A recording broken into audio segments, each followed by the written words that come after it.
नमस्कार विद्यार्थी मित्रांनो, चला तर मग आपण आज प्रॅक्टिस सेट 1.1 क्लास 9चा क्वेश्चन 5 पाहणार आहोत. Question 5 write the following set using rule method, म्हणजे खालील सेट संच गुणधर्मपद्धती लिहायचे आपल्याला. पहिला आहे ए इज इक्वल टू 1 4 9 16 25 36 49 64 181 100.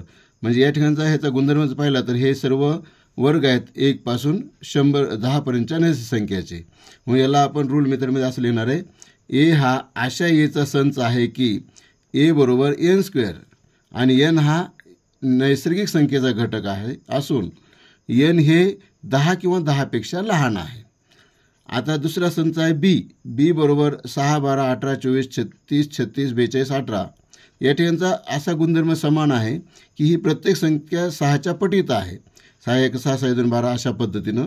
तर ह्याचा आपण या ठिकाणी रूल मेथड असं लिहिणार आहे, बी हा अशा बीचा संच आहे की बी बरोबर 6n आणि एन हा एनचा घटक असून एन हे 8 किंवा 8पेक्षा लहान आहे. आता तिसरा संच आहे C is equal to SMILE. या ठिकाणी जर पाहिला आपण गुणधर्म तर हे स्माईल या शब्दातलं अक्षर आहे, म्हणून याला आपण रूल मेथड असं लिहिणार आहे, सी हा अशा सीचा संच आहे की C is the letter of word smile. आता चौथा प्रश्न, D is equal to Sunday Monday Tuesday Wednesday Thursday Friday Saturday. तर या ठिकाणी जर ह्याचा गुणधर्म पाहिला तर प्रत्येक वार हा आठवड्यातील वार आहे, म्हणून याला आपण या ठिकाणी असं लिहिणार आहे, डी हा अशा डीचा संच आहे की D is the day of a week. आता पाचवा प्रश्न आहे, X is equal to A, T, E.